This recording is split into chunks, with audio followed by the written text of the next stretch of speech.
इसलिए जो हनुमान चालीसा का पाठ करता है, जो हनुमान जी की शरण में है, उस पर शनि का कोई प्रभाव नहीं पड़ता है। शनि ने तभी वरदान दिया था कि जो हनुमान जी आपने मुझे रावण के कष्ट से बचाया, अब जो आपका ध्यान करेगा, जब तब करेगा, उसे मैं कभी परेशान, मेरी दशा भी चल रही हो तो उस पर मैं कृपा ही बरसाऊंगा। इसलिए हनुमान चालीसा का पाठ नित्य करना चाहिए सबको। कर जोरे सुर दिसिप विनीता, भ्रकुटि बिलोकत सकल सभीता। रावण कौन है? रावण पिछले जन्म में कौन था? जय और विजय, भगवान नारायण के दो द्वारपाल जय और, इन दोनों ने संतों को रोक दिया भगवान से मिलने से, शाप मिल गया। इसलिए कहता हूं भक्त को भगवान से मिलने दिया करो। भक्त और भगवान के बीच में बाधा ना बनो, वरना राक्षस हो जाओगे। जय विजय पार्षद हैं, नित्य भगवान के सेवक हैं, नित्य द्वारपाल हैं। जय और विजय शाप लग गया, जाओ राक्षस हो जाओ, भगवान से मिलने से रोकते हो, शाप मिला। वही जय विजय रावण कुंभकर्ण हो गए। ये कोई सामान्य नहीं है। रावण बस एक गलती कर दिया उसने, सीता मां को चुरा के ले आया, नियत बिगड़ गई, जगत जननी पर नियत बिगड़ गई। इसलिए कहता हूं आप कितने भी विद्वान हो, आप में लाख गुण हो, पर यदि आप में एक अवगुण आ जाए, एक अवगुण कौन सा? पराई स्त्री का अवगुण। बाकी अवगुण तो चलो छिप जाते हैं, बाकी अवगुण तो छिप जाते हैं, पर पराई स्त्री का अवगुण आ गया यदि आपके अंदर, तो आप कितने भी बड़े ज्ञाता, कितने भी बड़े बलवान धनवान हो, समाज आपके पुतले ही जलाएगी। आपकी अच्छाइयां लाख हों, लेकिन उन अच्छाइयों को ना देखा जाएगा। आप लोग शिव तांडव पढ़ते हो कि नहीं?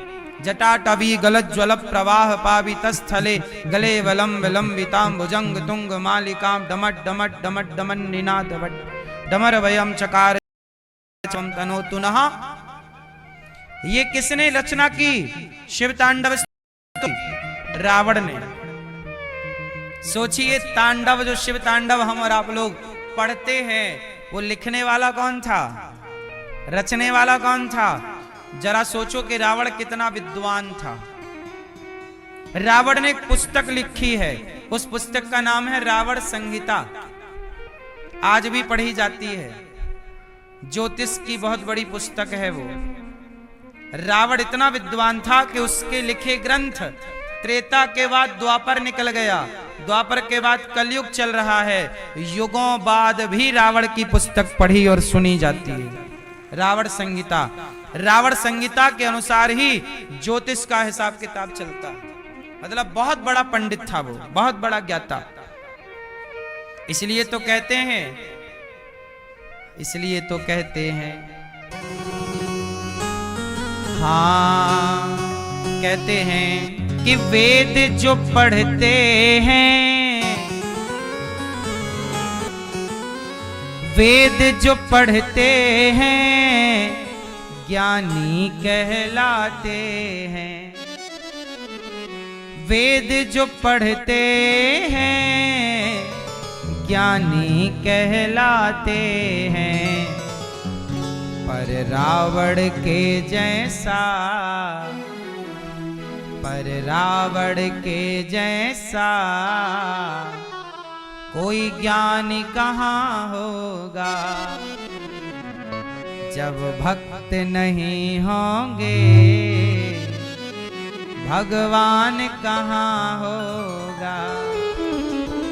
हर एक समस्या का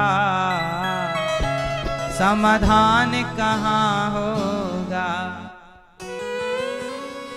मेहमान मेहमान जो आते हैं, मेहमानी होती है। मेहमान जो आते हैं, मेहमानी होती है। बताओ आज तक के इतिहास का सबसे श्रेष्ठ मेहमान कौन सा है? ये मैया बताओ। किस मेहमान को आज तक याद किया जाता है? विद्वानों में रावण को आज तक याद किया जाता है, मेहमानों में किसे? मैया मेहमान जो आते हैं मेहमानी होती है, पर भक्त सुदामा सा मेहमान कहाँ होगा, पर भक्त सुदामा सा मेहमान कहाँ होगा। और दान जो करते हैं दानी कहलाते हैं, दान जो करते हैं दानी कहलाते हैं। बताओ आज तक के इतिहास में सबसे बड़ा दानी कौन? भैया पीले भैया, सबसे बड़ा दानी कौन? दान जो करते हैं दानी कहलाते हैं। जो दान करता है वो क्या कहलाता है? पर आज तक के इतिहास में सबसे बड़ा दानी कौन? कर्ण, बलि। ये बलि कह रहे हैं, कर्ण कह रहे हैं। और क्या? कौन? कर्ण, हरिश्चंद्र, कृष्ण भगवान। मैया क्या बोलती तू? दान जो करते हैं दानी कहलाते हैं, पर मोर ध्वज जैसा, पर मोर ध्वज जैसा कोई दानी कहाँ होगा। किसके जैसा? किसके जैसा? मोर ध्वज। बोलिए मोर ध्वज। क्या दान किया था? अपने पुत्र को आरे से चीर करके। क्यों दिया था? ब्राह्मण धर्मराज, ये घटना तब की है जब धर्मराज युधिष्ठिर ने कौरवों को हरा दिया और धर्मराज युधिष्ठिर बने राजा। तो धर्मराज युधिष्ठिर ने किया यज्ञ। यज्ञ में खूब दान किया, गौदान, भूमिदान, स्वर्णदान, अन्नदान। अर्जुन को आ गया घमंड, मेरा भैया बड़ा दानी है, मेरे भैया युधिष्ठिर से बड़ा दानी कोई नहीं। भगवान कृष्ण से अर्जुन ने अहंकार में कहा, केशव क्या मेरे कृष्ण, मेरे भैया से बड़ा दानी कोई है? तब भगवान ने मुस्कुराते कहा कि तुम्हारे भैया का नाम तो हमारी डायरी में कहीं है ही नहीं। अर्जुन ने भगवान की डायरी छीन ली, कहा लाओ हम चेक करेंगे कि आपकी डायरी में पहला नाम किसका है।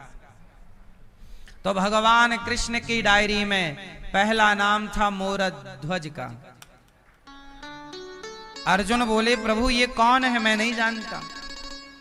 भगवान बोले कि ये मेरा एक भक्त है, मोर ध्वज नाम है, ये बहुत बड़ा दानी है, नित्य अन्नदान करता है, निष्कपट भाव से दान करता है, खूब दीन दुखी ब्राह्मणों की सेवा करता है।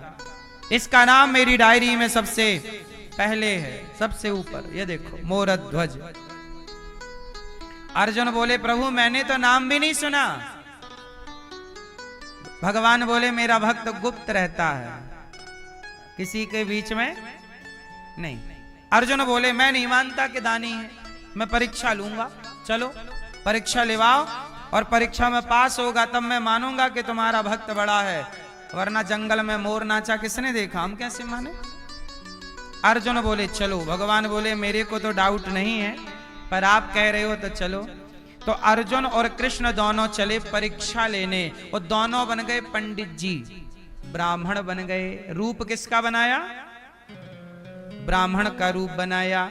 चले मोरध्वज के राज्य में।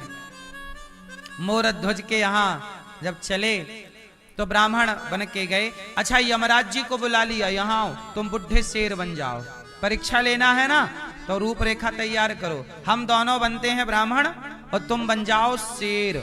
और शेर भी कौन सा, बुढ़ा शेर, दांत वांत गिरा के आना पूरे। अब बुढ़ा शेर कौन बन गया, यमराज।